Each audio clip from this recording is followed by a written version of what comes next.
जिसके अंदर काम क्रोध लोभ कुछ भी नहीं है, भगवान कहते मैं उसके बस में हो जाता हूँ। चर्चा चल रही थी, इतने में ही शूर्पणखा चल के आ गई। ये तो ऐसा हो रहा है कि जैसे आप कथा सुन रहे हैं तो अचानक किसी का टेलीफोन आ जाए। कथा में टेलीफोन शूर्पणखा ही समझ लो बिल्कुल।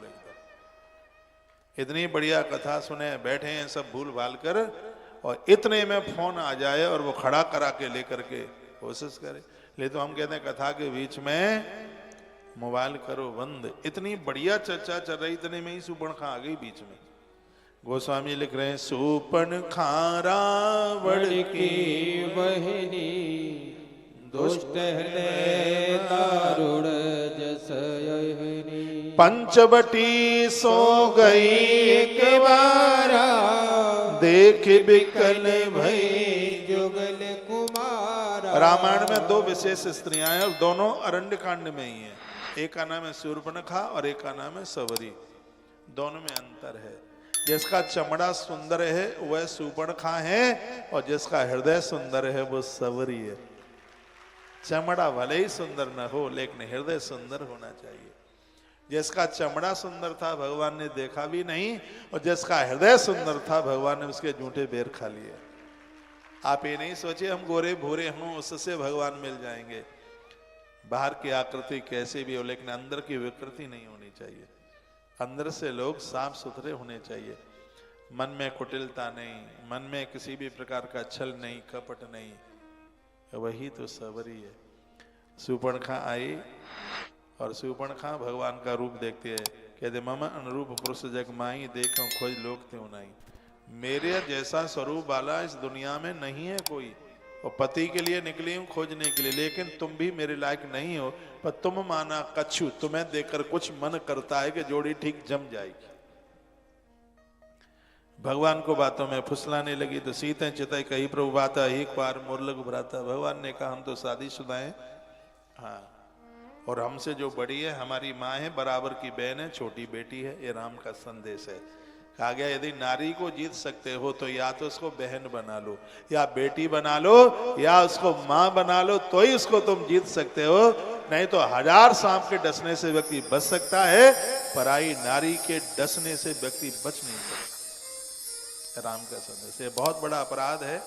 अपराध क्या? पाप का बाप है जो पराई नारी के चंगुल में फंसा है। उसकी दुकान बंद हो जाएगी, उसका कारोबार बंद हो जाएगा, परिवार छूट जाएगा, बच्चे छूट जाएंगे, पत्नी छूट जाएगी, ससुराल छूट जाए, माता पिता छूट जाए, और सच मानिए उसका धर्म भगवान सब कुछ छूट जाए जिसके पास चरित्र नहीं है। सावधान रहना हर स्त्री को चाहिए। रावण की कमी नहीं है, अपने आप को सावधान पूर्वक जीवन जीने की कोशिश करे। हर पुरुष को चाहिए घर चौराहे पर शूर्पणखा खड़ी है, अपने आप को बचाने की कोशिश करे।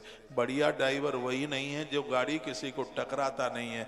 बढ़िया ड्राइवर वो भी है सामने वाला ठोकर मारे अपनी गाड़ी बचा करके निकाल करके ले जाए। ये संदेश है ये कथा का। शूर्पणखा आई, लखनलाल ने उसको नाक कान काट डाले।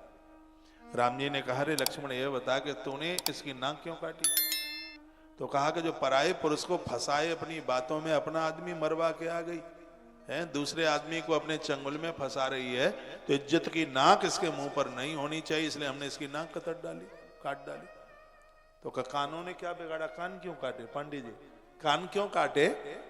तो लखनलाल ने कहा यदि ये परमात्मा की कथा कानों से सुनती रहती तो नाक कटाने की जरूरत ही कहां पड़ती।